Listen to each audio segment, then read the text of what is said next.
Victor Wembanyama, the French sensation poised to make waves in the NBA. He's standing tall at way over 7 foot. His unique skills and potential will most likely head to the San Antonio Spurs after they won the NBA lottery. So get ready to witness the next big thing in basketball. He's set up to follow the footsteps of David Robinson and Tim Duncan to become the next great Spurs big. So let's go over what makes him a generational talent and one of the best prospects ever. Then why the Spurs might be the best possible landing spot in the entire league.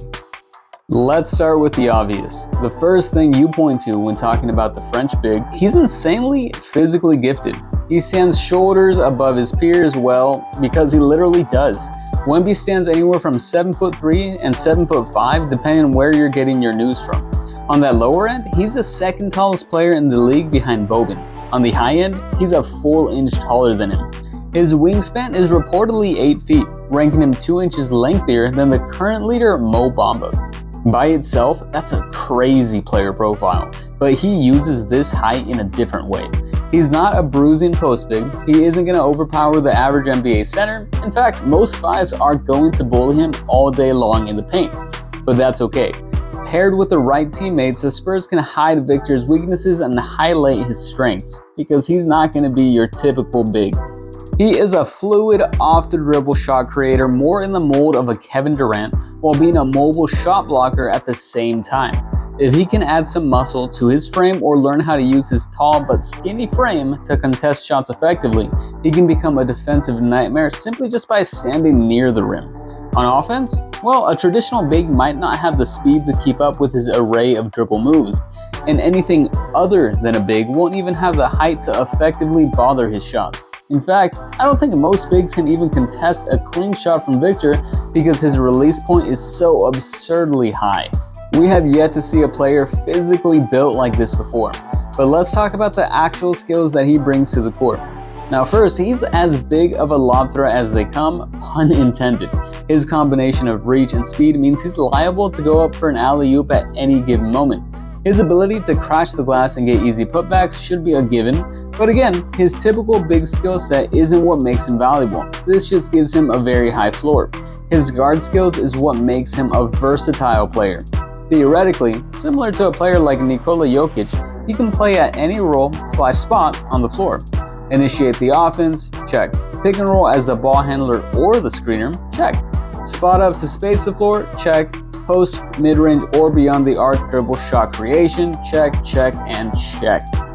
Now, admittedly, his shooting is very spotty. With his international team, he connected on a very poor 28.3% from 3 on 5 attempts per game. The silver lining, however, is that he shoots 83% from the free throw line, and this has long been a solid indicator at a player's ability to shoot the long ball before being drafted. So expect some smooth shooting sooner rather than later. Defensively, Victor has the quick leaping ability to quickly block shots. He can serve as a primary rim protector against lineups that don't have a bruising big with the ability to exploit him.